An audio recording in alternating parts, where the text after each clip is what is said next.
gracias a Dios por este tiempo que hemos pasado, tan bueno en su presencia y estudiando su palabra, ¿verdad? Estamos contentos con eso y pues gracias también a todos los que aportaron su esfuerzo, su tiempo y también los que aportaron sus recursos, porque así es como se llevan a cabo las cosas de Dios, ¿no es cierto? Entonces que Dios les bendiga, que Dios les multiplique. Y vamos a tener hoy nuestra última enseñanza de nuestro evento, Ministerio que agrada a Dios, la quinta enseñanza que se titula Llamados a la Santidad. ¿Cómo se titula? Bien, y vamos a ver en 1 Tesalonicenses 4, versículo 3. Llamados a la santidad. ¿Cuántos no vinieron ni el viernes ni el sábado? Levanten su mano. Si son salvos, todos se van a salvar, pero necesitan escuchar lo que se enseñó, porque este tema, yo voy a decir algunas cosas y a lo mejor no les va a cuadrar bien. Entonces, ¿qué quiso decir? ¿O qué? No puedo volver a explicar lo que ya expliqué desde el viernes y ayer todo el sábado. Entonces, esta es la quinta enseñanza. Les queda que escuchen las 4 anteriores, ¿ok? ¿Se comprometen a hacerlo? ¿Sí o no? Pues no los veo con muchas ganas. Bueno, 1 Tesalonicenses 4:3. Cada quien su religión, ¿verdad? 1 Tesalonicenses 4:3. Dice así: pues la voluntad de Dios, ¿cuál es la voluntad de Dios?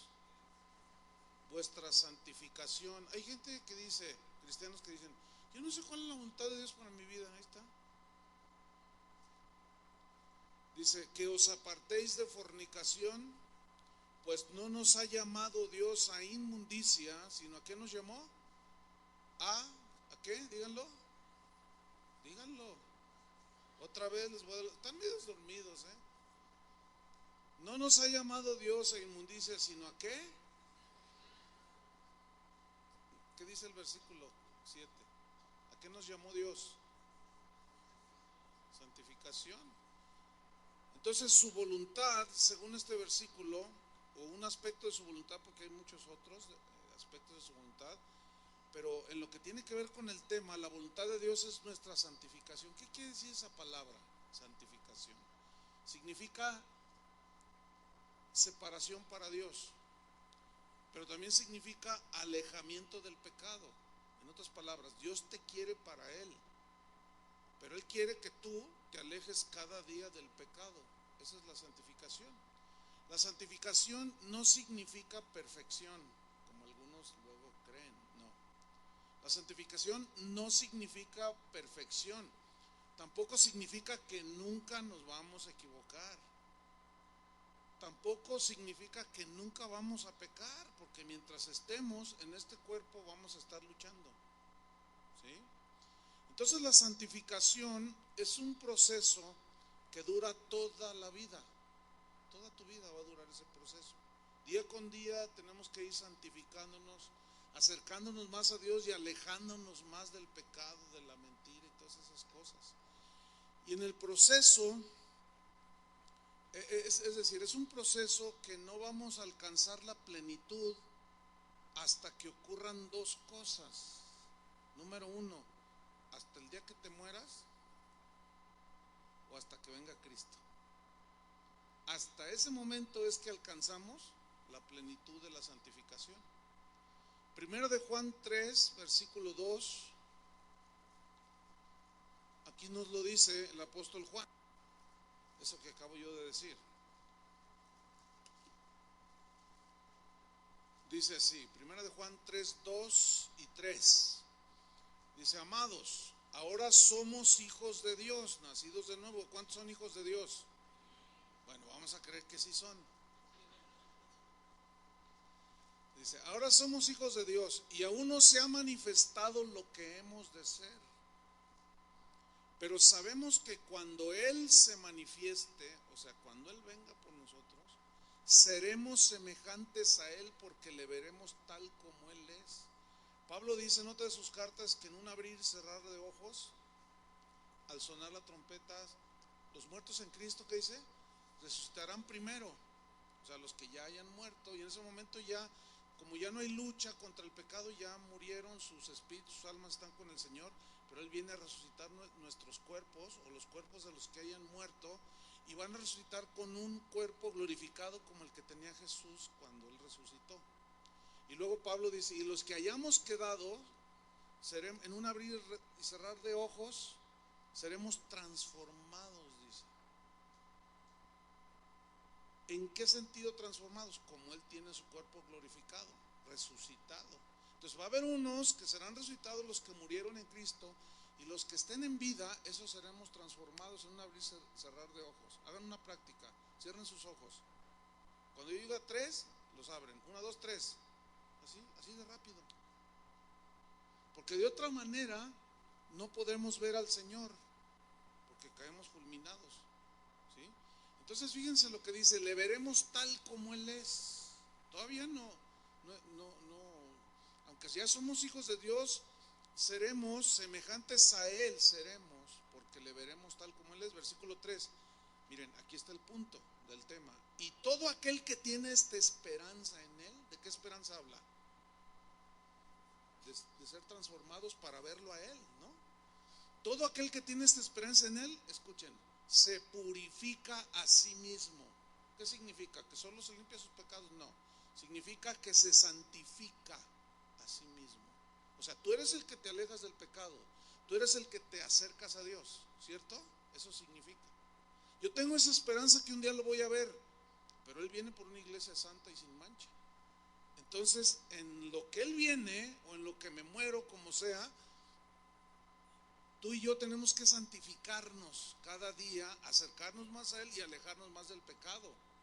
Dice entonces, el que tiene esta esperanza se purifica a sí mismo, se santifica, así como Él es puro o santo. ¿Sí? Ahora, veamos esto, Romanos 8:29. Romanos 8:29. Vamos a ver cómo es este asunto de una manera un poco más profunda. Romanos 8:29. Dice así: porque a los que antes conoció, también los predestinó, para que fuesen hechos conformes a la imagen de su Hijo, para que Él sea el primogénito entre muchos hermanos. Y a los que predestinó, a estos también llamó, y a los que llamó, a estos también justificó, y a los que justificó, a estos también glorificó. ¿Qué pues diremos a esto?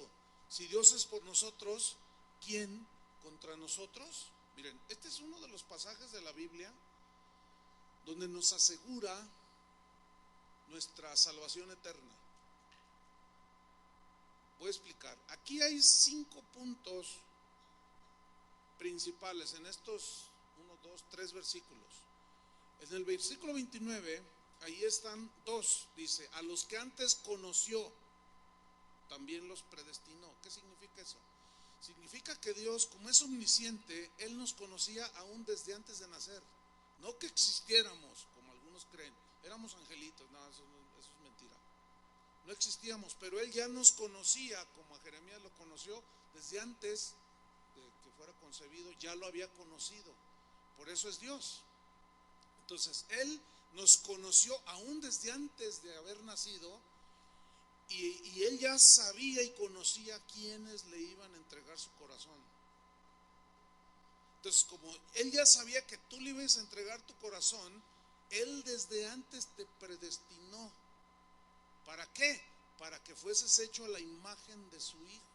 Porque acuérdense los que vinieron al seminario, que nacimos con la naturaleza pecadora y teníamos que nacer de nuevo. Y para tener un ministerio que agrade a Dios, una vida que agrade a Dios, tenemos que tener una nueva naturaleza, un nacimiento de nuevo. Pero ya no lo puedo explicar ampliamente otra vez. Entonces, Fíjense, nos predestina para ser conformes a la imagen de su Hijo, para que Él sea el primero o el mayor. Aquí habla de rango entre muchos hermanos. Ahora, fíjense, número 1, nos conoció. Número 2, nos predestinó, pero todavía no nacemos aquí, en lo natural, pero Él ya nos conoció. Ahora fíjate el versículo 30. Y a los que predestinó, también los llamó. Aquí ya nacimos, de tu mamá y de tu papá. Ahora, ¿cómo nos llamó? Por medio de la predicación del Evangelio. Y Él ya conocía y Él ya sabía que tú y yo le íbamos a entregar el corazón. Entonces, nos conoció, traza un destino y pone a una persona que nos predique el Evangelio y nos llamó por medio de la predicación del Evangelio. Y cuando Él nos llamó, nosotros, por gracia de Dios, Él nos dio la fe y el arrepentimiento para pedirle perdón por nuestros pecados, y en ese momento se da el paso número 4 en el versículo 30. Nos llamó, y a los que llamó, a esos también, ¿qué? Justificó, es decir, los declaró ya justos, limpios, sin pecado. ¿Por qué? Porque al recibir a Cristo nuestros pecados son perdonados, ¿cierto? Ahora, ponga mucha atención. Y a los que justificó, a esos también glorificó. Ese paso todavía no se da. La glorificación todavía no se da. Entonces los primeros 4, pongan mucha atención, si en los primeros 4 pasos nada ni nadie obstaculizó la salvación que Dios tenía para nosotros, ¿ustedes creen que entre la justificación y la glorificación algo o alguien puede interponerse para que no se dé la glorificación? No, porque está en pasado. O sea, ya todo está planeado desde antes. Ahora, el punto aquí, por eso Pablo en el 31 dice, ¿qué pues diremos a esto? Si Dios es con nosotros, pues ¿quién contra nosotros? Estamos seguros en Cristo. Ahora, fíjese bien, entre el paso número 4, que es la justificación, y la glorificación, allí es donde entra el proceso de santificación. ¿Me expliqué? Porque antes de ser glorificados en lo que viene Él o morimos y nos resucita, usted y yo tenemos que apartarnos cada día más del pecado, esa es la santificación, y acercarnos más a Dios, pero no para ganarnos la salvación, porque la salvación no es por obras, es por fe, por gracia, por medio de la fe. ¿Está entendiendo? ¿Sí? Bueno, algunos los veo así como que quién sabe qué estará diciendo, pero pues es que no puedo decir más porque ya explicamos un poquito, ¿verdad? Entonces, mire, entre la justificación y la glorificación está el proceso en el que usted y yo ahorita estamos, que es el proceso de santificación. En el momento que usted nació de nuevo, ahí inició el proceso de santificación. Ahora, este proceso de santificación, nadie que dice que es cristiano puede evadir este proceso, o puede decir, yo soy cristiano, pero yo no me voy a apartar del pecado. No, porque si no ha iniciado la santificación, es porque no ha iniciado la justificación. O sea, si usted no ha iniciado su vida de alejarse cada día del pecado, y va dejando las mentiras, y va dejando de decir malas palabras, y va dejando de robar, y va dejando, y ya deja de hacerlo, y cada vez se va santificando. Si usted no ha iniciado ese proceso y usted sigue igual que siempre, usted no ha atendido al llamado de arrepentimiento. Por lo tanto, no hay justificación todavía, usted sigue muerto en sus pecados. Por lo tanto, ¿cómo se va a santificar si no puede? Si no tiene la nueva naturaleza, ¿cómo va a poder decirle no al pecado? Es imposible. Entonces, sería una contradicción absurda que alguien diga, yo soy cristiano, pero no inicie su proceso de santificación. O sea, es algo contradictorio, ¿no? Bueno, iba a decir, mejor no lo digo, porque luego se malinterpreta.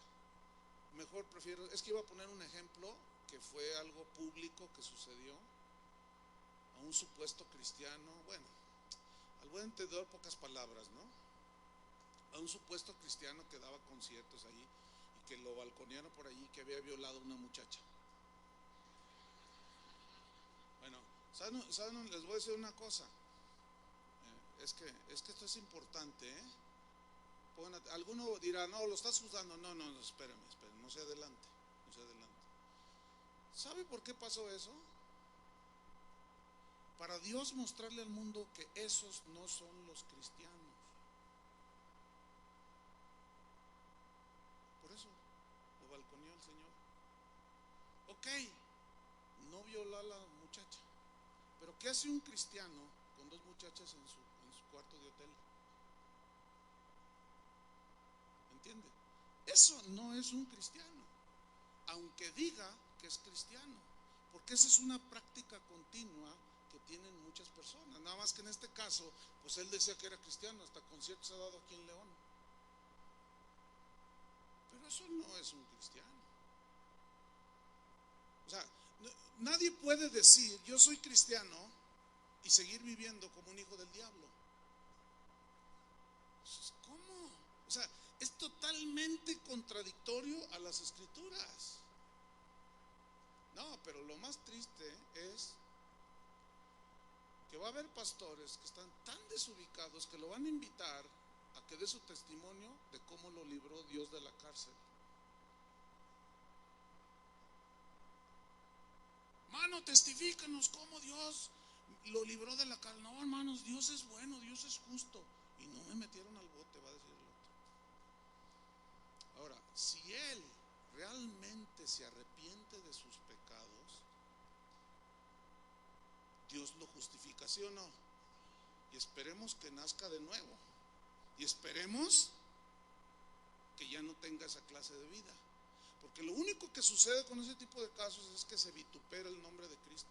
Se pisotea el evangelio y se pisotea la sangre de Cristo. Y eso debe de molestarnos a nosotros. O sea, no lo estamos juzgando y mucho menos. Pero la Biblia, ahorita vamos a verlo, cómo la Biblia saca a la luz muchas cosas. Entonces no hay que confundir, hermano, no hay que confundir. Si alguien no ha iniciado ese proceso de santificación y alejamiento del pecado, no es cristiano. Siguen las mismas prácticas. Espero me esté explicando, ¿verdad? Entonces miren, la santificación no es algo opcional, no es, oye, no es el Señor diciendo, ¿quieres ser santo? No, es un mandamiento. Sed santos, porque yo soy santo. Entonces no es una opción, no es si quieres o no quieres. Es que ya tu nueva naturaleza, si eres nacido de nuevo, esa te impulsa hacia Dios siempre. Y ese se deleita en las cosas de Dios. Aunque, como dijimos en el seminario, tenemos todavía una lucha en nuestro cuerpo que está habituado al pecado. Pero esa nueva naturaleza, Dios nos ha puesto un espíritu de poder, de amor y de dominio propio, y ya no somos esclavos del pecado, porque ya nos enseñorea de nosotros. Entonces, no es algo opcional, es un proceso. Mira, a los que antes conoció, también los predestinó. ¿Ves el proceso? O sea, no se detiene. Y a los que predestinó también llamó. Vino el llamado, tú atendiste, te arrepentiste. A los que llamó también, ¿qué? Justificó. Y a los que justificó, los limpió de sus pecados, glorificó. Pero entre ese paso, el cuarto y el quinto, está la santificación. Ahora, ¿por qué nos conviene? Porque hay muchas ventajas, espiritualmente hablando, de santificarnos. Es lo que vamos a ver. Entonces, Dios nos hizo sus hijos para vivir para Él. ¿Están de acuerdo con eso? Y Él murió precisamente por nosotros, para alejarnos del pecado. Para eso murió, por nosotros. Y no podemos seguir viviendo como vivíamos antes de que lo conociéramos. ¿Sí? Vayan a Juan 17:17. Juan 17:17.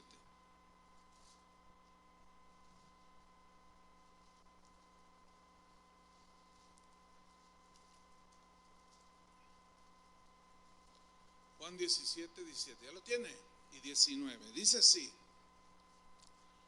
Está hablando Jesús y está orando por sus discípulos, ¿sí? Y dice él, está orando al Padre y dice: santifícalos en tu verdad, tu palabra es la verdad. Aquí santifícalos significa límpialos y apártalos en tu verdad. Tu palabra es la verdad. La palabra de Dios es la que marca la diferencia en el cristiano, porque la palabra de Dios es la que nos guía en este viaje hacia la eternidad. ¿Entienden? Entonces, si un cristiano o alguien que se precie de ser cristiano, que diga yo soy cristiano, aleluya, gloria a Dios, si alguno, cualquiera que diga que es cristiano y no atiende a la palabra de Dios que está escrita, entonces ¿cómo va a ser un cristiano? O sea, no se concibe, ¿entienden? Porque la palabra de Dios es la que son las instrucciones de Él. ¿Qué dijo Jesús? Vayan y prediquen el evangelio a toda criatura, ¿se acuerdan? Vayan y enséñenles todas las cosas que yo les he enseñado a ustedes.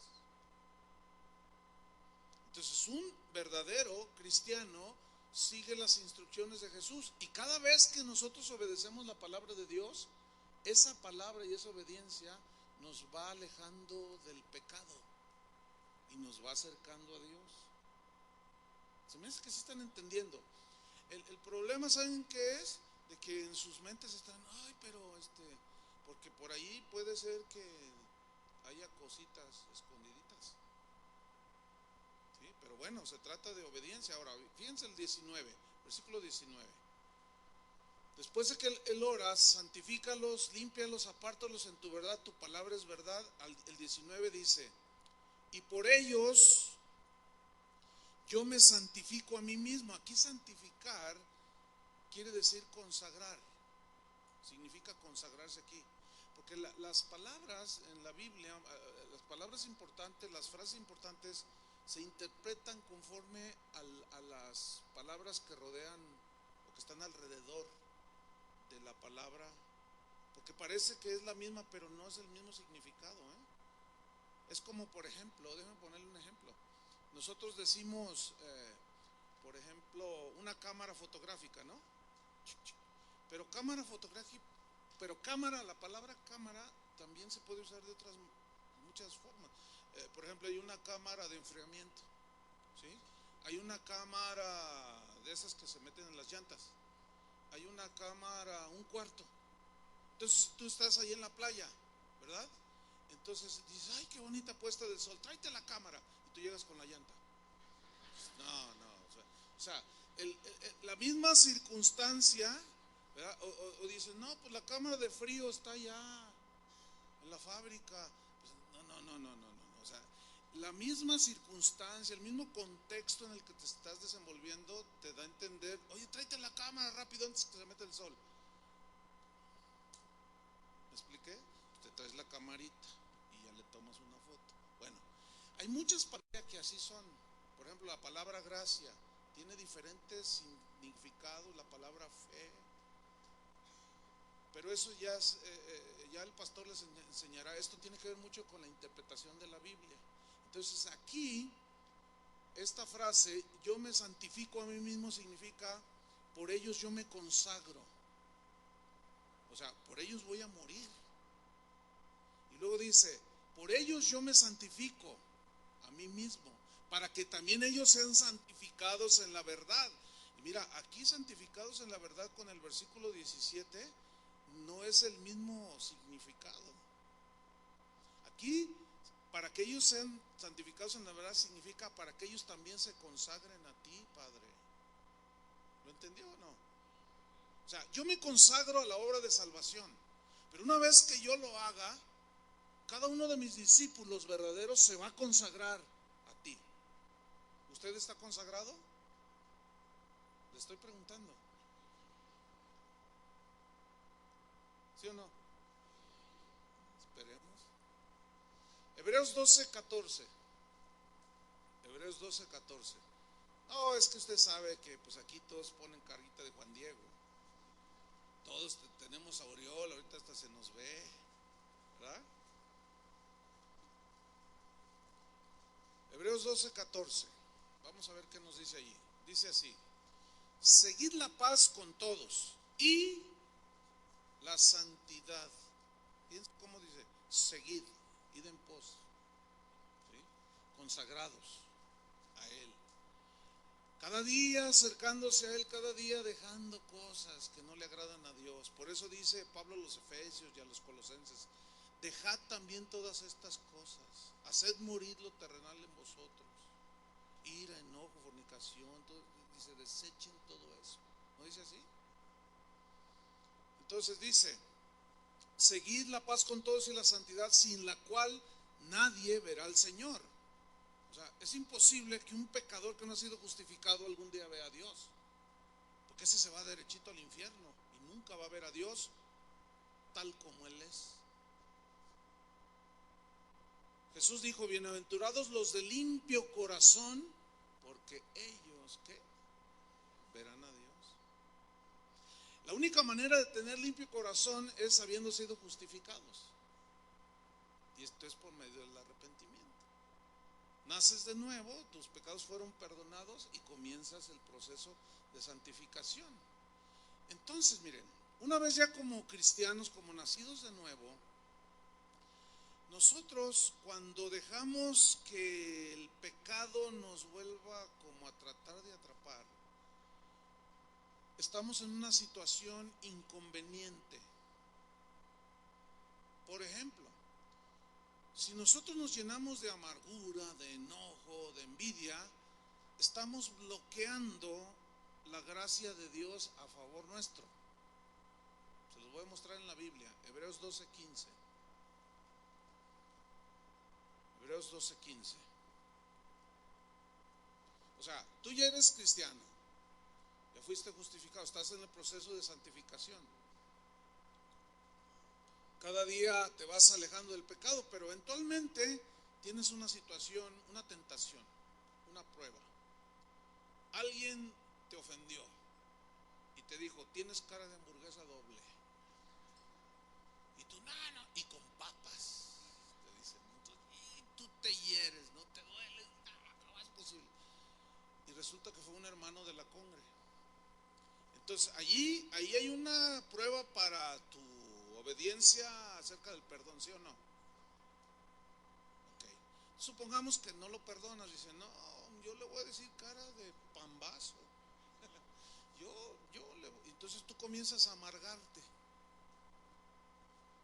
comienzas a sentir sentimientos feos en contra de aquel hermano. Y entonces ahí está la situación peligrosa. ¿Por qué?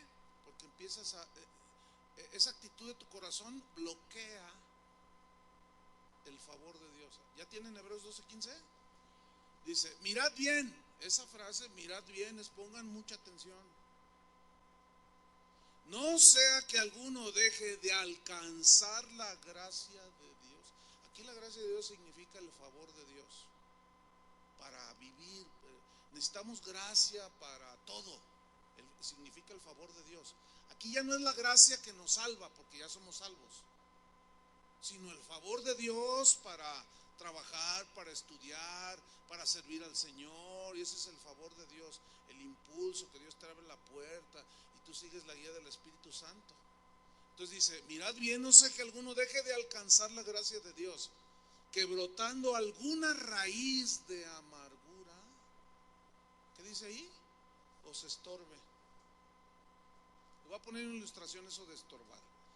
Yo planté 3 palmas enfrente de mi casa y estaban chiquitas, así tendrían como 1 año, y así chiquitas, esas palmas que crecen altas y bonitas, y las 3 eran de la misma edad y las planté. El primer año pues se veían parejitas. El segundo año, la del lado derecho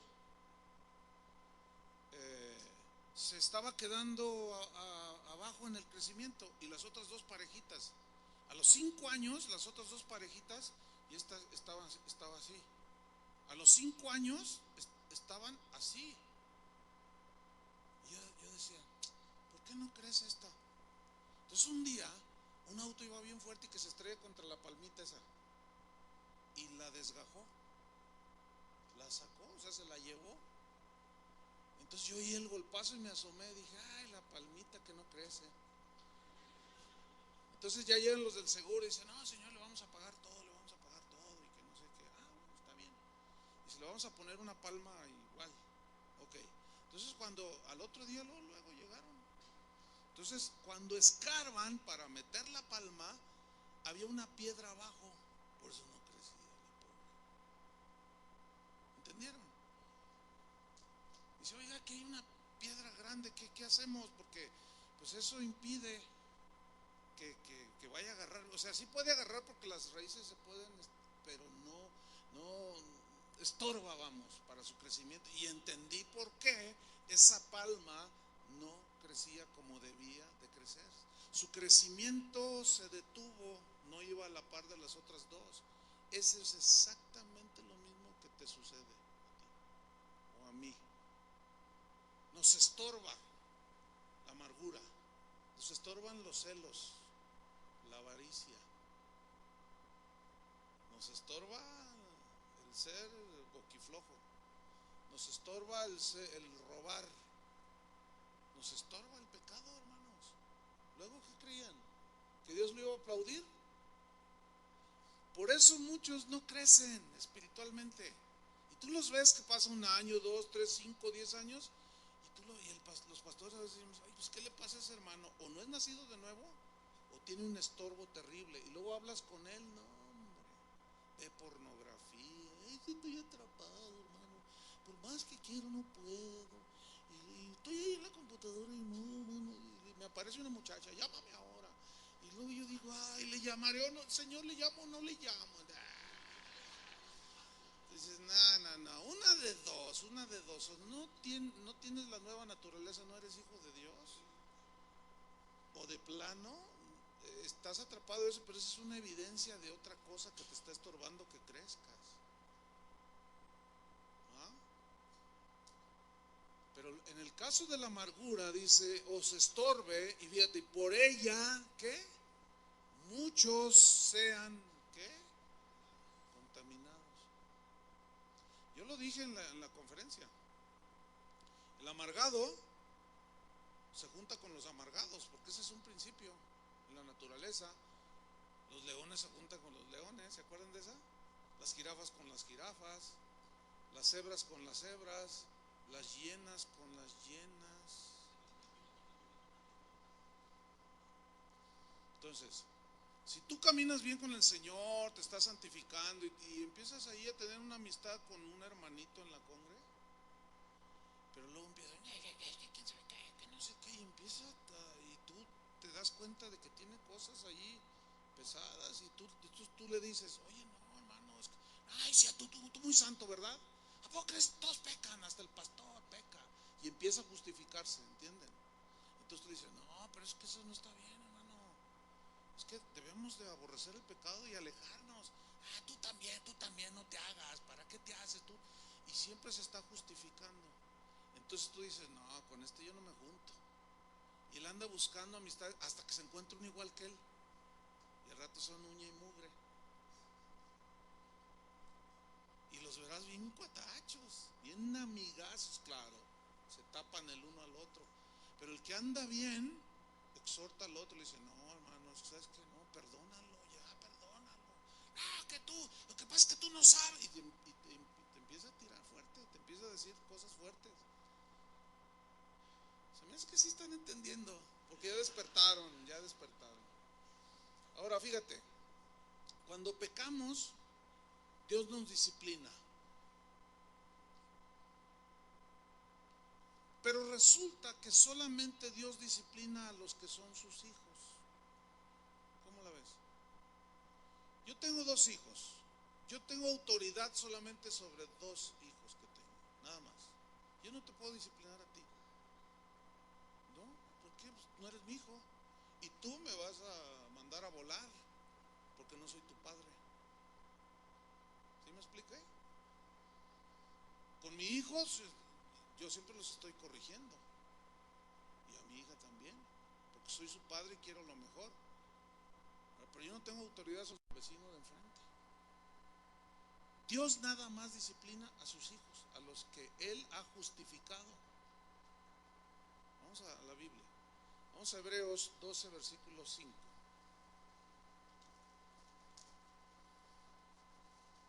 Entonces, ¿cuántos se creen hijos de Dios? Entonces, ¿por qué lloran cuando Dios los disciplina? Bueno, vamos a ver. Hebreos 12, 5. Pues es que sí se llora, y sí se llora, pues cómo no, pues duele. Pregúntale a tu hijo cuando le da su cintarazo, pues te duele. Hebreos 12, 5 dice: y ya habéis olvidado la exhortación que como a hijos, eso es muy importante, le está hablando aquí a sus hijos, que como a hijos se os dirige, se les dice, diciendo, o sea, Dios hablando: hijo mío, no menosprecies la disciplina del Señor, ni desmayes cuando eres reprendido por Él. Esa es la exhortación del Espíritu Santo, ¿sí?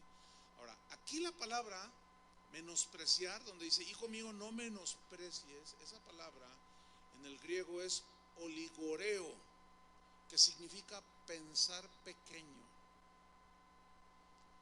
muy limitado. Por ejemplo, tú haces algo que no le agrada a Dios, entonces Él, si eres su hijo, Él te va a disciplinar. Entonces, pensar pequeño es decir, ¿y por qué a mí? Yo no soy el culpable, es que aquel, y te empiezas a justificar y piensas pequeño porque no tienes un entendimiento amplio que el Señor al que ama disciplina. Eso significa tener un pensamiento pequeño al respecto. Pablo decía, sabemos que los que aman a Dios todas las cosas les ayudan para bien. Entonces él tenía un conocimiento, y de eso hablé también bastante, que él oraba por los colosenses para que tuvieran un conocimiento, que ellos fueran llenos del conocimiento de su voluntad, porque es la única manera de caminar en santidad. De otra manera, ¿cómo? Si no sabes su voluntad, ¿cómo le vas a hacer? Entonces dice, hijo mío, no pienses mal cuando yo te disciplino, como le sucede a nuestros hijos. ¿Alguna vez has disciplinado a tu hijo, a tu hija, y te dice, es que tú no me quieres, ya no me quieres, te dice el niño? Ahora yo te pregunto, ¿lo quieres? Por eso lo disciplinas, ¿no? Porque desobedeció, ¿no? Y de cuando acá algunos cristianos piensan que pueden vivir como quieren y que Dios no los va a disciplinar. Ahora, si Dios no te disciplina es porque no eres su hijo. Si tú vives como quieres y haces lo que quieres, ya yo tengo influencias con Dios. Tienes influencias con Dios. Lo que pasa es que no eres su hijo. Por eso no te disciplina, por eso no sientes la vara. Y como me dijo una señora, ay pastor, Dios me está disciplinando, pero estoy contenta, porque eso me hace saber que soy su hija y que no va a permitir que me descarríe. Eso es pensar grande, ¿sí? Y no, eso entonces dice, hijo mío, no menosprecies, no pienses pequeño, no menosprecies la disciplina del Señor, dice, ni desmayes cuando eres reprendido por Él. Aquí la disciplina, la palabra disciplina en el griego significa instrucción, enseñanza, corrección. Y toda esta instrucción, enseñanza y corrección lleva el propósito de formar el carácter de Cristo en nosotros. ¿Qué no leímos en Romanos? Que nos predestinó para que fuésemos, ¿qué? Hechos conformes ¿a qué? A la imagen de su Hijo. Y de eso también hablé bastante en el seminario. Entonces dice, no menosprecies la corrección, la instrucción del Señor, la enseñanza que Él te da, porque Él quiere formar el carácter de Cristo en ti. Ni desmayes, dice, cuando eres reprendido por Él. ¿Se acuerdan cuando su papá los reprendía? Yo me acuerdo cuando, sí, yo tengo presente algunas escenas cuando, nunca se me olvida que donde yo vivíamos en ese tiempo había una higuera, y a mí me encantan los higos, y a mis hermanos no les gustaban los higos, así es que pues yo me daba vuelo con los higos, unos higos así impresionantes, ¿no? Entonces cuando daba, casi yo era el que me los comía. Entonces yo era el que dejaba el árbol pelón, porque me gustaban mucho los higos. Entonces, un día yo estaba trepado en la higuera, que estaba bastante altita. Bueno, a mí estaba chiquito, a lo mejor no era tanto, pero yo la veía muy alta, ¿no? Entonces había unos que estaban casi en la punta, pero en unos higos así, mira, todos color morado, ya listos para que me los comiera. Entonces yo estaba así y me empecé a trepar a la higuera y mi padre me dijo, ven para acá. Chuy me dijo, ven para acá. No te subas ahí. Si tú te subes y quieres alcanzar a aquellos, te vas a dar un golpazo, me dijo. Me advirtió. Y le dije, no, no, está bien. Y se fue a trabajar. Y que me subo a la higuera. Y ahí voy, ¿verdad? Y me voy trepando. Entonces ustedes saben que mientras más subes, las ramas se hacen más delgadas, ¿no? Pero pues el niño sin experiencia, entonces pues resulta que le tiro el manotazo, no se rompe la rama y ahí suelo. Miren, lo que me salvó fue que estaba bastante frondosa la higuera. Yo iba cayendo, iba amortiguando y había pastito abajo. Gloria a Dios. Y nunca se me olvida, caí de espalda, hermano. Caí de espalda. Entonces mi mamá pues oyó el grito, qué sé yo, y sale, ¿verdad? Ay, ay, no, estoy bien, porque yo sentí que no me había pasado nada. No, pues le da la queja a mi papá. Y nunca se me olvida la reprensión. Dice, mira hijo, esto te pudo haber, y me miró a los, esto te pudo haber costado la vida. Hazme caso cuando yo te advierta. Jamás me volví a subir a la higuera. No, lo que hice fue y corté un carrizo y le puse un gancho y dije, desde que se inventó la inteligencia, pues la empecé a usar. Y no, pues ahora con el gancho, ¿verdad? Sí. Entonces dice, fíjate, dice, no menosprecies la disciplina del Señor, ni desmayes. Esta palabra desmayar es bien interesante en el griego, significa desligarse, significa como soltarse. Les voy a poner un ejemplo de cómo se aplica este principio. Es como cuando tu papá te quería disciplinar. Yo me acuerdo que una vez hice una travesura y mi mamá, ven para acá, que iba a ir. Corrí. Y ahí va mi mamá atrás de mí, pues cuando me alcanzó. Eso significa, fíjate. Eso significa no desmayes, o sea, no te desligues, no corras de la disciplina, porque de todas maneras mi mamá no me pudo alcanzar, pero Dios sí te va a alcanzar. Pregúntenle a Jonás, quiso huir de la presencia del Señor. Sí, a ver si puedes, mi hijo. Y se subió en un barco y que empieza la disciplina y se empezó a mover todo aquello y él supo que era por su causa y le dijo al capitán, yo soy la causa, tírenme al mar, y no le hicieron caso.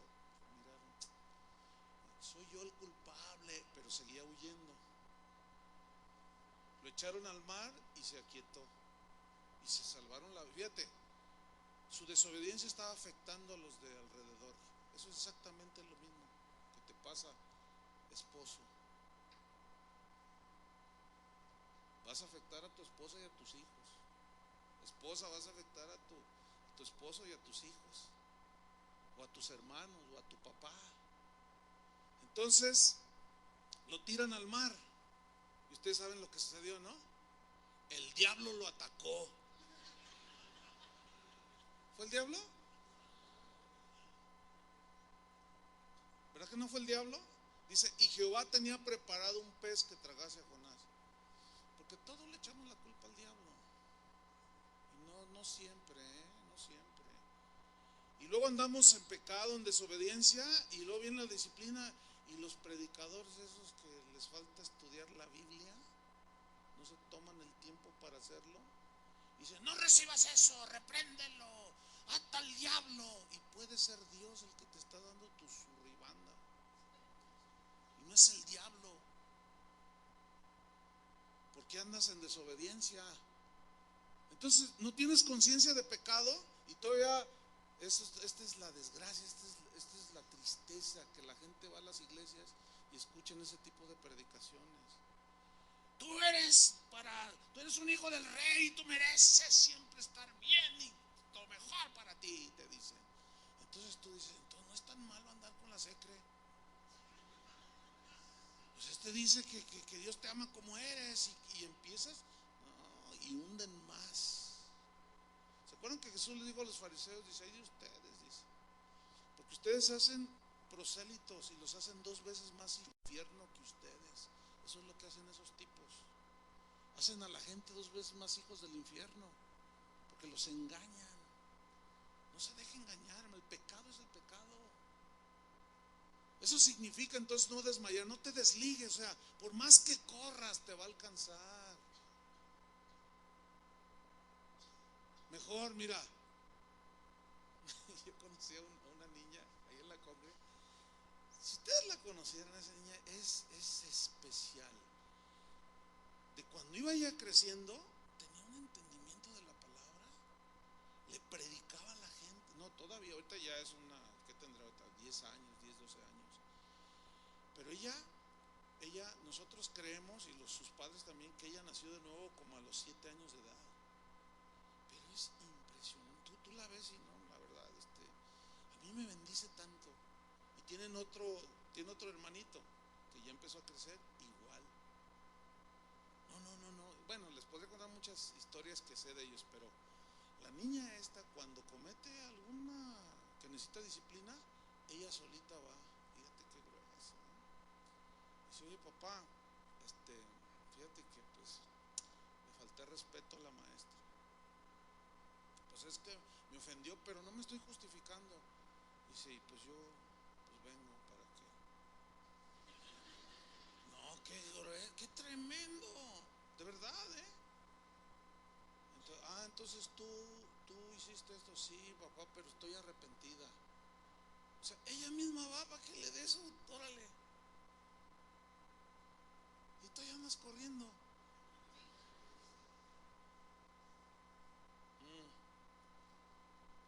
No desmayes, dice. No menosprecies la disciplina del Señor ni desmayes cuando eres reprendido por Él. Fíjate el versículo 6. ¿Siguen conmigo allí? Hebreos 12:6. Porque el Señor al que ama disciplina y azota a todo el que recibe por hijo. No nos gusta eso, ¿verdad que no? Mire, yo he oído de esos predicadores que dicen, hermanos, Dios no está enojado. Dice, Dios es amor. Dios no te va a hacer daño. Dios no te va a meter en una situación en la que ¿dónde dice eso? El Dios que es amor, porque yo sí creo que es amor, pero precisamente la disciplina es una extensión y una demostración de su amor, entiéndanlo. Y no le crean a esos, tan locos esos. Porque te engañan creyendo que solo Dios es amor. Sí es amor, por supuesto, pero también es un Dios justo que sigue odiando el pecado y la desobediencia, y no tendrá por inocente al culpable. No se confundan, hermanos. Dios es misericordioso, también es justo, también sabe todo, es omnisciente, es omnipresente. Eso es conocer a Dios en todos sus atributos.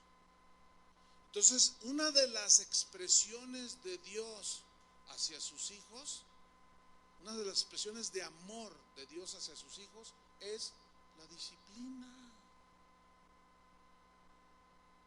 Todos tienen un carita así, como sus hijos cuando usted les quiere dar su disciplina. A ver, no, les iba a decir, háganle así, no, ya le están haciendo. ya ¿para qué? Mire, el Señor al que ama disciplina y azota a todo el que recibe por hijo. ¿Todavía son hijos de Dios? Ok, entonces seguimos adelante. Versículo 7. Si soportáis la disciplina, o sea, si aguantas la vara, si soportas la disciplina, mira lo que dice: Dios os trata como a hijos, porque ¿qué hijo es aquel a quien el Padre no disciplina? Mira, el Espíritu Santo lo que nos está diciendo aquí es poniéndonos un ejemplo terrenal, que si nosotros como padres terrenales y aún no creyentes disciplinan a sus hijos, ¿no? Entonces, si soportamos la disciplina, Dios trata como hijos, porque, y aquí está la palabra importante, porque ¿qué hijo es aquel a quien el padre no disciplina? En otras palabras, si ustedes ahorita están sufriendo por la disciplina del Señor, es porque Dios los ama. Y Dios al que ama lo corrige, lo instruye, le enseña, porque es su hijo. Versículo 8, ahí va. Pero si se os deja sin disciplina, de la cual todos han sido participantes, o sea, esos todos son sus hijos, ¿eh? Si tú eres su hijo, no estás excluido, estás incluido. Dice, entonces si se te deja sin disciplina, entonces sois, ¿qué? Bastardos y no hijos. Aquí la palabra bastardos viene de un término griego, notos, que significa ilegítimo. O sea, no es un hijo ilegítimo, no le pertenece. Y esta es la respuesta que la Biblia nos da para aquellos que nosotros vemos, que nos damos cuenta. Acuérdense que Jesús dijo, por sus frutos, ¿qué? Los conoceréis. Entonces, a veces nosotros los cristianos somos bien inocentes, porque vemos que muchos se dicen cristianos y hacen cada cosa, viven de tal manera que tú dices, ay Dios. Entonces los ves que no les pasa nada y siguen haciendo sus cosas. Entonces tú dices, no, pues es que Dios es amor. Entonces el otro que se cree hijo de Dios dice, no, sí, pues Dios comprende mi debilidad. Pues Él sabe que yo pues, soy adicto a la marihuana y pues Él así me recibe porque Él es amor y Él me aguanta así en su casa. No nos engañemos, hermanos. Entonces, esa es la respuesta de la Biblia. Si no reciben disciplina y siguen haciendo y haciendo y haciendo y viven igual y no pasa nada, esa es la muestra de que no son sus hijos. ¿Qué son? Son hijos ilegítimos, en los cuales Dios no mete la mano. Pero el diablo es el que los tiene atrás. Ese es su padre, el diablo. De aquellos que viven como los... Mire, cada quien refleja a su padre, ¿no? Cada quien se parece a su papá. En lo físico, tú te pareces a tu papá o a tu mamá, ¿sí o no? En lo espiritual, es lo mismo. Es exactamente lo mismo. Te pareces a tu padre. ¿Quién es tu padre? Nomás 3 dijeron. ¿Quién es tu papá? Entonces, yo ya hablé de la naturaleza nueva, de los genes y todo, no les puedo, por eso a algunos les dije, bueno, yo entiendo que no pudieron venir porque estaban trabajando, ¿verdad? O no quisieron. Bueno, a lo mejor le dejamos ahí. Ahora, fíjate el versículo 9. Fíjate todavía el argumento que utiliza. Dice, por otra parte, dice, tuvimos a nuestros padres terrenales que nos disciplinaban y los venerábamos, significa los respetábamos. ¿Por qué no obedeceremos mucho mejor al Padre de los Espíritus y viviremos? Y aquellos, o sea, nuestros padres terrenales, ciertamente por pocos días nos disciplinaban como a ellos les parecía. Pero mire lo que dice, pero o sea, Dios, nos disciplina para lo que nos es provechoso. Y mire la frase final, para que participemos de ¿qué? Ahí está. Versículo 11. Es verdad, dice, que ninguna disciplina presente parece ser causa de gozo. Pues no, claro que no, sino de tristeza.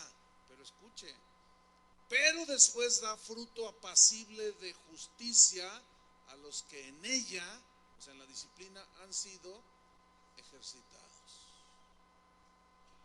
Tienes paz, la rectitud, comienzas a caminar ese camino, empiezas a hacer lo bueno delante de Dios.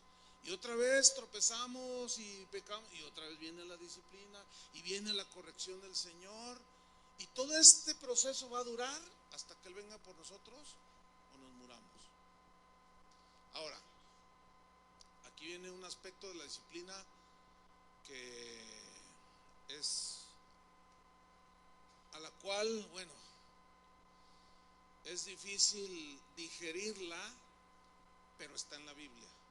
Por ejemplo, ¿qué sucede? ¿Qué le sucedió, por ejemplo, a Zafira y Ananías? ¿Se acuerdan de esa historia? En Hechos capítulo 5, dice que ellos, el Espíritu Santo estaba moviendo a que vendieran sus heredades y darlas a la iglesia para suplir las necesidades.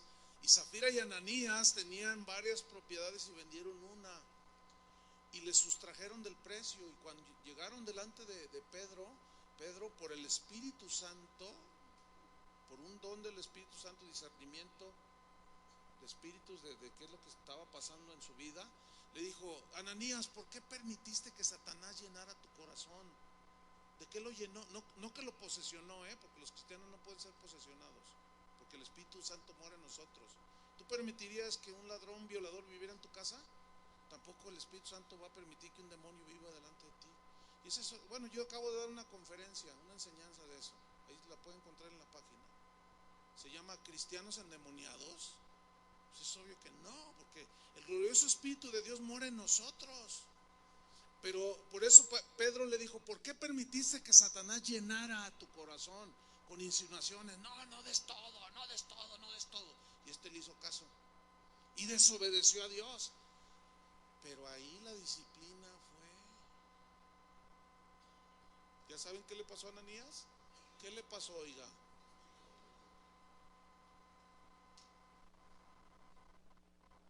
Cayó fulminado. ¿Saben por qué Dios a veces toma ese tipo de decisiones? Creo entender en base a lo que veo en la Biblia. Porque Él sabe, como Él conoce nuestro pasado, como cantábamos, nuestro presente y nuestro futuro, y como Él sabe nuestro futuro, a veces corta. Ahora sí que dice: no, ¿sabes qué? Mejor vente para acá. Y se mueren antes de tiempo. Aunque Dios haya tenido un propósito diferente, pero nosotros somos los que decidimos pecar, ¿entienden? Y luego llegó su esposa y también la disciplina fue fuerte. Ahora aquí viene una pregunta. Ella cayó también redondita, cayó muerta, ¿sí? ¿Qué sucedió aquí? Varias cosas. Uno, Pedro discernió el pecado y lo confrontó sin vacilar. Eso nos debe de hacer entender, hermanos, que la iglesia, el grupo de cristianos que se reúnen en una congregación como esta, debemos estar, aunque no lo queramos. En la iglesia del Señor debe de haber ¿qué? Disciplina. Y esa disciplina se ejerce de dos maneras. Así lo diseñó el Señor. Le ha dado la autoridad a los pastores para ejercer esa disciplina. Ustedes saben de esto, ¿no? El asunto es que cuando la gente no quiere aceptar la disciplina que Dios le delegó a los pastores para aplicarles, como a los papás, a ustedes les delegó la autoridad para disciplinar a sus hijos, no todos los que son papás. En ese mismo ejemplo, Dios delegó a los pastores que aplicaran la disciplina. Eso fue lo que hizo Pablo en 1 Corintios capítulo 5 también, que disciplinó a uno que se metió con una señora. Ustedes han leído ese caso, ¿no? Con la madrastra. Y Pablo los regañó y les dijo: ¿qué han hecho? No han hecho nada. Y le está regañando a los pastores. Pero sí hablan en lenguas y tienen dones de milagros. Y los regañó fuerte. Dice: no, dice: Ese, y él con la autoridad apostólica, ese que hizo eso, dice, fue expulsado de la iglesia. Pero ahí la frase es muy fuerte: el tal se ha entregado a Satanás, o sea, excomulgado de la iglesia. Eso se llama ser disciplina, ¿no? Pero los hermanitos, como no se les enseña esto, cuando hay una disciplina, dicen, lo primero que dicen: ¿y dónde está el amor? Pues ahí, allí. ¿O no?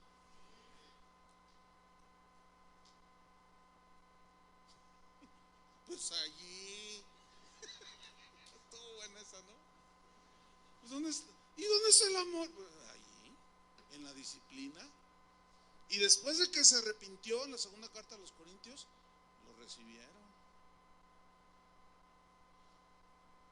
Yo he disciplinado a mucha gente, pero cuando esa gente rehuye la disciplina, pasó, ¿y usted qué? Porque algunos se te ponen al brinco. No, son tremendos. Así como algunos hijos se te ponen al brinco a ti, papá. ¿Qué? ¿Cómo que soy tu padre? Le dices. Pues órale, salte. No, ¿a poco no? ¿Saben casos de esos? Pues así se ponen también. ¿Y usted qué? No, pues soy el pastor. ¿Y usted qué? Pues soy el pastor. Usted no, no, sí puedo. Tengo esa autoridad. Aquí no te queremos aquí. Te vas. Ya has embarazado 3 muchachas. Te largas de aquí hasta que te arrepientas. No, que usted, que cuídese porque yo me lo voy aquí. Sí, está bien. Y ¿saben? Les voy a decir una cosa, Han pasado un montón. Una vez uno se puso así, hasta me agredió, me golpeó. Este es un caso, pocas veces yo lo cuento porque luego se malinterpreta, porque ya ven que hay una doctrina allí: no toquéis al ungido. Pero en su exacto dimensión bíblica, sí sucede. Porque allí tocar al ungido es precisamente hacer violencia física. No significa que si el ungido, el pastor o el qué sé yo, anda haciendo tranzas, anda de adúltero, no se le diga nada. Esa es otra cosa. Porque dice, no toquéis al ungido. No, significa yo tengo impunidad. Y nadie tiene impunidad, Los pastores no somos como los diputados del Congreso, que tenemos fuero y que hacen lo que les da su gana, se tranzan la lana, hacen todo y nadie los toca. No hay que confundir. Pues uno me dio 2, me descontó 2 veces. Sí. Entonces se fue, me amenazó de muerte. Al poco tiempo, un hermano de él, en la carne, pues yo oraba por él, porque la Biblia dice: orad por tus enemigos, ¿no? Así, no, en verdad, y yo oraba por él.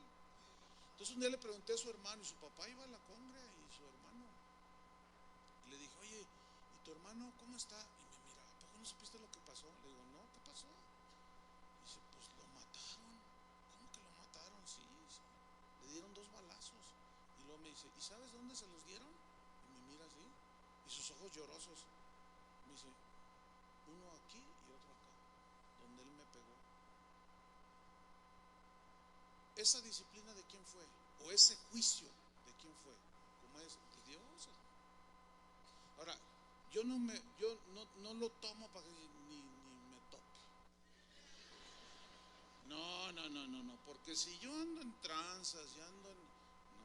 No, pues qué, no soy intocable. Espero que estén entendiendo la dimensión y la diferencia que existe. Todos estamos sujetos a la disciplina del Señor. Entonces, cuando un pastor disciplina, tiene que ser una disciplina justa conforme a la Biblia, ¿sí o no? Ahora, si el cristiano rehuye la disciplina, ¿saben quién viene directo a aplicarla? Directo. Pero como él es soberano, él sabrá cómo lo hace. En el caso de Zafira y Ananías, pues hasta me cuesta trabajo decirlo, ¿no? Entonces aquí surge una pregunta: oiga, pastor, ¿acaso Dios juzga siempre de esa manera a sus hijos? La respuesta es no.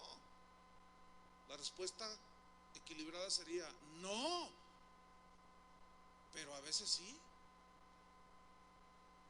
porque Él es soberano, ¿Sí o no?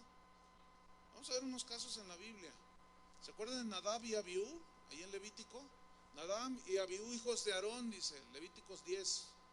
Tomaron cada uno un incensario y pusieron en ellos fuego, que solo le correspondía a los sacerdotes hacerlo, sobre el cual pusieron incienso y ofrecieron delante de Jehová fuego extraño, que él nunca les mandó, y salió fuego de delante de Jehová y los quemó. Ay, Dios. Y murieron delante de Jehová. Eso está drástico, ¿no? Pero y ahorita ya algunos ya no tienen argumentos, porque a veces cuando toco este tema sé lo que puedo entender lo que están pensando algunos, ¿no? Dicen, no, pero eso es del Antiguo Testamento, por eso empecé con el Nuevo.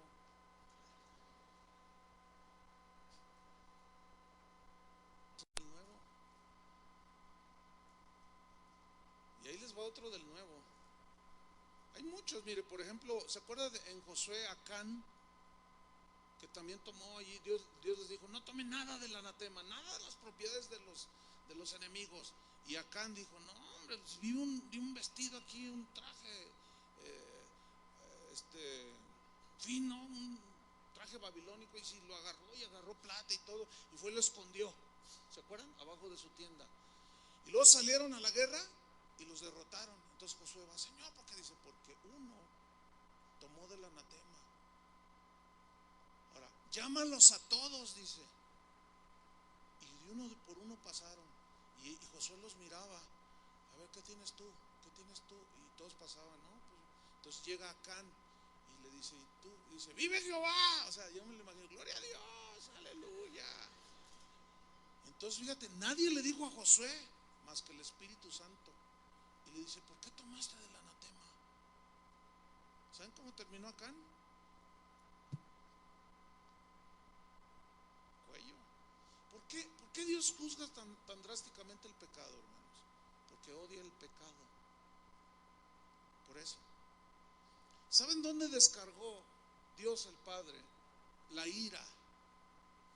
Toda su ira en contra del pecado. ¿Saben en quién la descargó? En Jesús.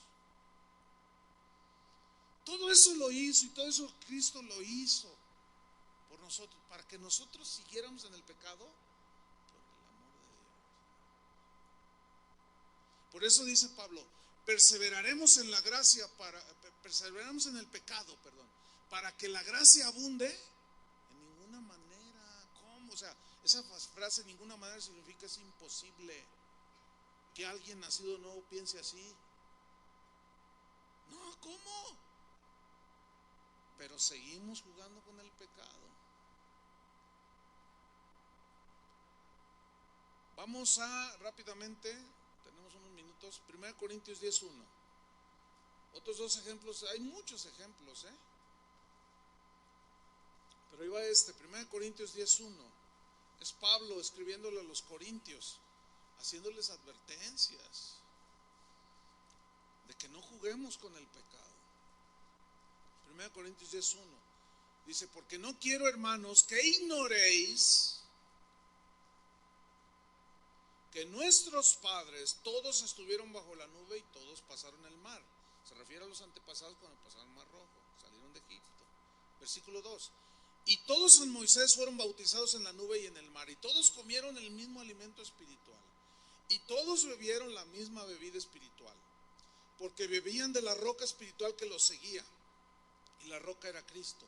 Pero de los más de ellos, ¿qué dice? No se agradó Dios. ¿Quieren un ministerio y una vida que agrada a Dios? ¿Por qué aquí no se agradó Dios? Mira lo que dice. Por lo cual, al no agradarse, quedaron postrados en el desierto. Mas estas cosas sucedieron como ejemplos. ¿Para quiénes? Para los de la iglesia de enfrente, ¿verdad? ¿Para quiénes? Díganlo así como cuando ganan las Chivas. ¿Ah? No pueden. Estas cosas sucedieron como ejemplos para nosotros, para que no codiciemos cosas malas como ellos codiciaron, ni seáis idólatras, como algunos de ellos, según está escrito, se sentó el pueblo a comer y a beber y se levantó a jugar. Aquí significa que hicieron una orgía. En el griego significa eso, Más que aquí la traducción está un poco así como que le bajaron los traductores. Pues si tú lo lees en las versiones más actuales, ahí dice, hicieron orgía, se envolvieron en fornicación, o sea, cosas horribles. Versículo 8, el mismo versículo 8 te lo contesta, o sea, te aclara ese versículo. Ni forniquemos como algunos de ellos fornicaron, que tiene relación con el versículo 7. Y cayeron en un día, ¿cuántos se murieron? Versículo 9, ni tentemos al Señor, como algunos de ellos le tentaron y perecieron por las serpientes. Ni murmuréis como algunos de ellos murmuraron y perecieron por el destructor. Ahí sí, Dios permitió que Satanás barriera con 2, 3 de ellos. Versículo 11, y estas cosas les acontecieron como ejemplo, y están escritas para amonestarnos a nosotros. Y alguno, como una vez uno me dijo, sí, pero le está diciendo a Pablo y a los corintios. Bueno, la frase que viene a continuación ahí ya se le acabó su argumento.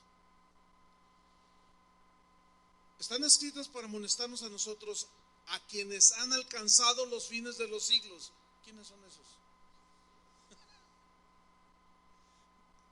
¿Ven que sigue vigente eso? Entonces, hermanos, yo estoy convencido que hay muchos cristianos, son hijos de Dios, que se mueren antes de tiempo. Yo he tenido casos en casa de oración, de verdad. Un hermano, nosotros, mi esposo y yo le compartimos, se convirtió de un cambio total, caminó años, Dios lo empezó a bendecir de muchas maneras, en todos los sentidos. Llegó a gerente de un banco de los más grandes en el país, un ejecutivo importante, y empezó a ganar mucho dinero. Y ustedes saben por dónde, cómo entra la tentación, ¿no?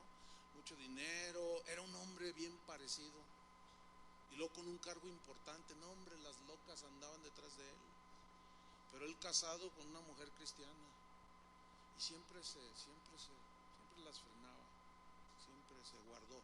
Pero hubo una a la que no le dijo que no, y se involucró con ella, y su esposa lo descubrió, y yo hablé con él y le dije, oye, ¿sabes qué? Corta con eso, arrepiéntete.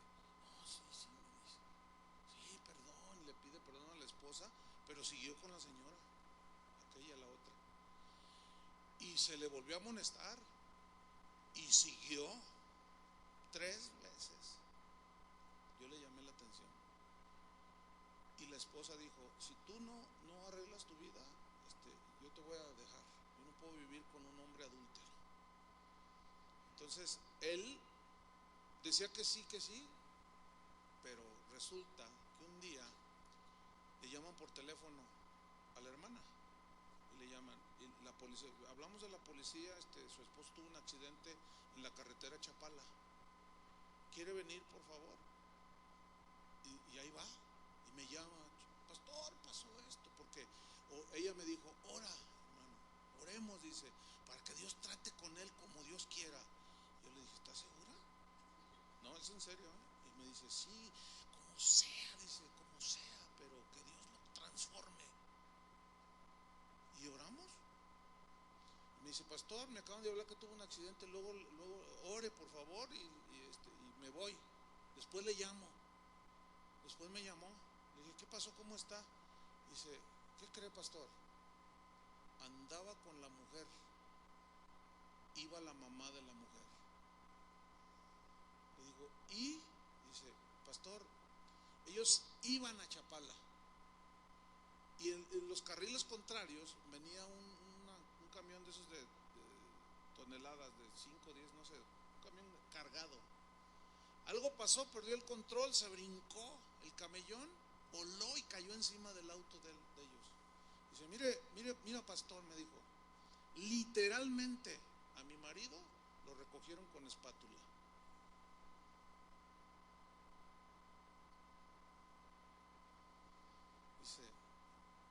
yo sé, dice, que Él es salvo, pero no entendió. No podemos jugar, hermanos. Es bien serio. Oigan, otra vez, Cristo murió en la cruz por nosotros. ¿Para nosotros seguir con nuestros rollos? No, hombre, ¿quién te dijo? Eso te dicen los falsos profetas. Eso te dicen los falsos maestros. Y si tú no eres nacido de nuevo, te pueden mandar al infierno. Por eso es bien delicado. Una vez el Señor hace poco, no hace mucho, me dijo: yo no quiero que juegues con la salvación de la gente. Y yo me asusté. Le dije: estoy jugando con la salvación de la gente. Dice: no, entiéndeme, siempre háblales la verdad. Porque si tú no les dices la verdad, tú estás jugando con la salvación de ellos. Y como les dije en el seminario, que citando a un antiguo cristiano verdadero, que dijo: yo prefiero herirlos con la verdad que matarlos con la mentira. No jueguen. La cosa es bien seria, hermanos. Termino con esto, mire. ¿Cuántos saben que Dios es misericordioso? Y por su misericordia no hemos sido consumidos, ¿verdad? ¿Cuántos le dan gracias?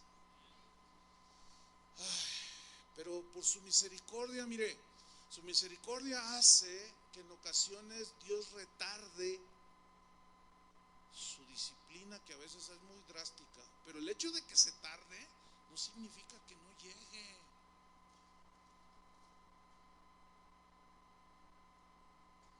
Primera de Corintios 11:27, y con esta terminamos. Primera de Corintios 11:27. Aquí está hablando de la cena del Señor, ¿ok? Que es una de las prácticas cristianas, que recordamos la muerte del Señor en la cruz. Ok, y Pablo, fíjense lo que está diciendo. 1 Corintios 11:27 dice: de manera que cualquiera que comiere de este pan o bebiere de esta copa del Señor indignamente. ¿Quiénes son los únicos que participan de la cena del Señor? Los cristianos. ¿Sí o no? Ok. Si alguno comiere de la copa del Señor indignamente, será culpado del cuerpo y de la sangre del Señor. Ahorita les explico qué significa eso. Versículo 28. Por tanto, pruébese cada uno a sí mismo. ¿Saben qué significa eso? Examínate antes de que la comas. Pruébese cada uno a sí mismo y coma así del pan y beba de la copa. Porque el que come y bebe indignamente, sin discernir el cuerpo del Señor, juicio come y bebe para sí. Ahora mire el versículo 30. Por lo cual, por haber hecho eso, muchos cristianos corintios, por lo cual hay muchos que...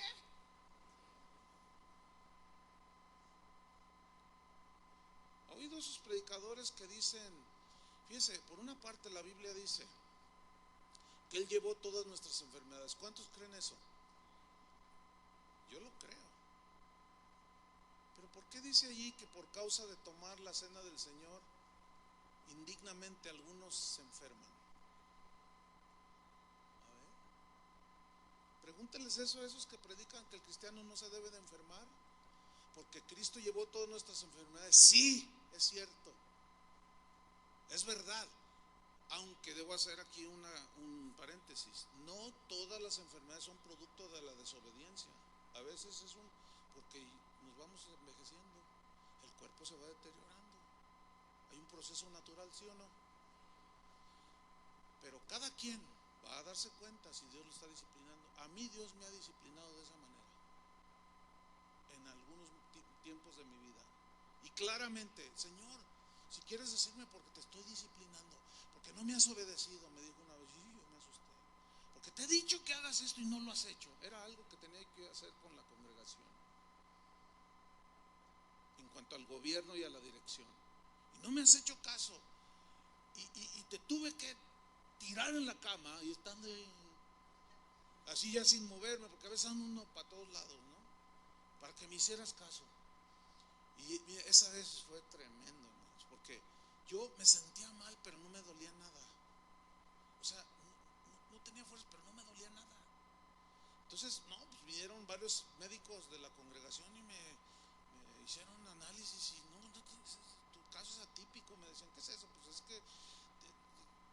normal y así, pero no se te ve nada. Y total, te vamos a hacer unos análisis y me pasaron quién sabe cuántas máquinas, quién sabe cuántos. Estás bien, estás bien, estás bien. Y fue cuando yo le dije, Señor, ¿qué pasó? Me dice, es por esto y esto y esto, y te estoy disciplinando. Y cuando yo le pido perdón, digo, oh, Señor, lo voy a hacer, está bien, perdóname. Y me arrepentí. Me dice, y dile al doctor que lo que tienes son amibas. Así de ese tamaño. Tienes un absceso en el hígado. Entonces cuando yo le dije a los doctores, le dije al cristiano, porque había un especialista no cristiano, le dije, ¿sabes qué? Tengo esto, y me mira. Dice, ay pastor, le digo. Entonces le dice, ok, y le llama al radiólogo, pásamelo otra vez por los rayos. Dice, ¿qué pasó, doctor? Soy el mejor, y todo, está bufanando, soy el mejor radiólogo de Guadalajara. A mí no se me escapa nada. Dice, por favor, pásamelo otra vez. Dice, doctor, como diciendo, me estás ofendiendo, que no estoy haciendo bien mi trabajo, pásalo por favor. Y me vuelve a pasar y dice el doctor Barbosa, espérate, ¿qué es esto? Dice, ¿qué? No, eso no estaba. Ah, no, ahorita te salió, ¿verdad? Dios me dijo hasta el diagnóstico y de ahí me sanó. Pero ¿O qué creían que era el ungido? ¿Qué creían que era el intocable? Ah, no me diga. Se están riendo nerviosamente. Mire hermano, mire, fíjese lo que dice. Por lo cual hay muchos enfermos. Pero todavía no, hay tres cosas aquí. Uno, enfermos. Número dos, y debilitados entre vosotros. Debilitados, no pueden resistir al pecado porque están en él. Es que soy débil, no tienen fuerza para nada. ¿Por qué? Porque siguen en su desobediencia. Pero lo terrible y lo peor, y algunos, y muchos, ¿qué? ¿Qué dice? ¿Muchos qué? ¿Alguien me pudiera decir qué significa en la Biblia duermen? No, si yo sabía que los cristianos de acá de León no son nada tontos. Entienden la Biblia, nomás que se hacen algunos. Aquí dormir, efectivamente, esas expresiones se conocen hebraísmos. O sea, son expresiones propias de ellos. ¿Sí? Cuando la Biblia habla de que, acuérdense que Pablo dijo, los que duermen en Cristo, o sea, los que murieron en Cristo. Termino leyéndole este pasaje, pero en una versión que se llama versión en lenguaje sencillo. Escucha. Dice, por eso, si una persona, cualquiera que sea, come del pan o bebe de la copa del Señor Jesucristo, sin darle la debida importancia, peca contra el cuerpo, en contra del cuerpo y de la sangre de Jesucristo. O sea, ofende a Dios. Por lo tanto, antes de que coman del pan y beban de la copa, cada uno debe preguntarse si está actuando bien en su vida o está actuando mal. Porque Dios va a castigar al que coma del pan y beba de la copa sin darse cuenta de que se trata del cuerpo de Cristo. Por eso es que algunos de ustedes están débiles, otros se han enfermado y otros ya se han muerto. A estas alturas del tema, ¿creen ustedes que Dios está interesado en nuestra santificación? Porque la voluntad de Dios es nuestra santificación. Oremos. Señor, te damos gracias. Gracias, Padre, por tu palabra. Sabemos que a veces es dulce como la mía, pero a veces es amarga y difícil de digerir, pero sigue siendo tu palabra. Tu palabra es como bálsamo que cura las heridas, pero también es como martillo que quebranta la roca. Tu palabra en ocasiones nos lleva por aguas mansas, quietas, pero en ocasiones nos lleva por huracanes. Y es la misma palabra. ¿Por qué? Para respuesta es simple, porque Él vino al mundo para salvar a los pecadores, y una vez que nos salvó no va a permitir por nada de que sigamos en el pecado. Y como somos tus hijos, Señor,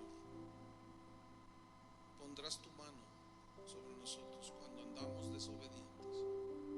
Tu misericordia, Señor, es grande, sí, tu amor también, pero la disciplina es demostración de tu amor, Señor. Te damos gracias porque te estamos conociendo en una dimensión más profunda, Padre.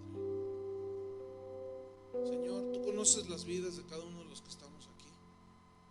Nadie se puede esconder. Jonás intentó hacerlo y no pudo. David igual no pudo. Nadie podemos, Señor. Es mejor humillarnos. Y en esta mañana te pedimos perdón, Señor, por nuestros celos, nuestras envidias, nuestros pecados, Señor. Perdónanos. Ten misericordia. Aún así, Señor, si quieres disciplinarnos, está bien. No despreciaremos tu disciplina ni tu amonestación, porque tú al que amas disciplinas y azotas al que recibes por hijo. Algunos, Señor, engañan a tus hijos diciendo que Dios no castiga, que tú no castigas a nadie, pero vemos en tu palabra que sí, sigues castigando, Señor, a tus hijos. Cuando nos desviamos y nos corriges y nos disciplinas y nos duele, pero es por nuestro bien, para que participemos de tu santidad. No queremos que la gracia deje de fluir a nuestro favor, Señor. No queremos que nada nos estorbe. Límpianos, Señor. Tu palabra dice: si confesamos nuestros pecados, tú eres fiel y justo para perdonarnos y limpiarnos de toda maldad. Perdónanos, Señor, límpianos, purifícanos, Señor, santifícanos en tu verdad. Tu palabra es la verdad. Así como tú, Jesús, te consagraste a morir por nosotros, nosotros nos consagramos a vivir para Cristo. Ayúdanos, Señor, en esta lucha que todos los días tenemos en contra del pecado, de la maldad de este mundo. Guárdanos, Señor. Ayúdanos. Póngase de pie, hermano, por favor. Levante sus manos a Dios y ahora de sus propias palabras dígale a Él, hermano, lo que tenga que decirle, las cuentas que tenga que arreglar, lo que sea. Es mejor pedir su misericordia.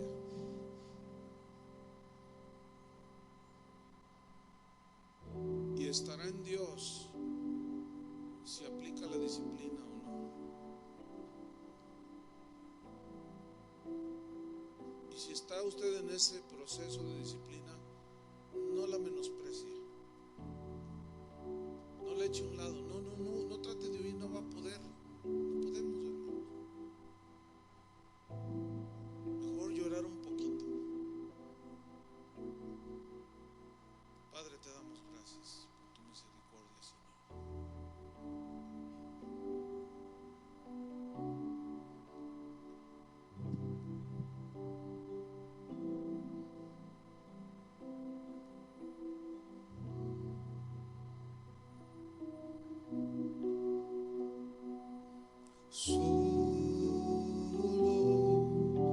Por su misericordia no hemos sido consumidos, porque nunca decayeron todas sus misericordias. Y solo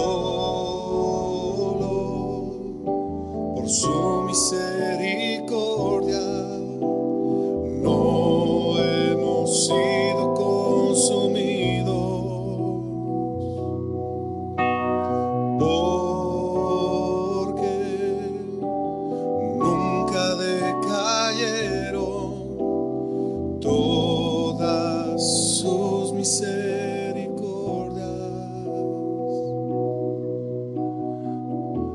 gracias al Señor por su misericordia. Dígale: Señor, yo quiero caminar en tu luz. Tu misericordia es nueva cada mañana, Señor. Y yo quiero santificarme, Señor. Y yo quiero que mi vida te exalte y te adore, Señor. Solo es por tu misericordia, Dios, que no hemos sido consumidos, Señor, porque nunca decayeron todas tus misericordias, Señor. Que mi vida te exalte, que mi vida te adore, que mi vida te proclame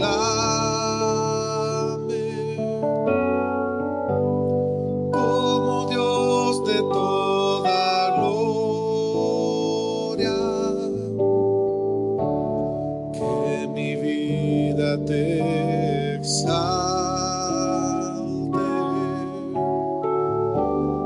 que mi vida te adore,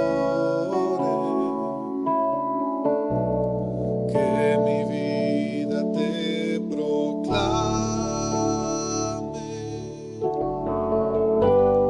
como Dios de toda gloria.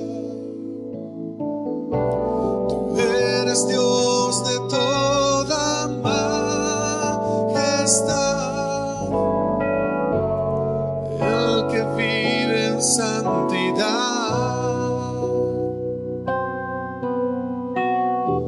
Tú honrarás a aquel que vive, guardándose de todo mal. Tan solo una palabra tuya puede darme sanidad. Tan solo una palabra tuya puede calmar la tempestad. Dígale a Él: tú eres Dios de toda majestad, el que vive en santidad. Tú honrarás a aquel que vive, guardándose de todo mal. Tan solo una palabra tuya puede darme sanidad.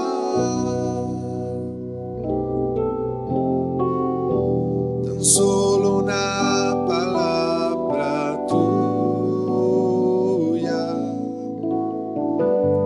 puede calmar la tempestad. Tu palabra, Señor, puede calmar la tempestad. Oh, tu palabra, Señor, puede calmar la tempestad. Dele gracias a Dios por su palabra que nos ha dado el día de hoy.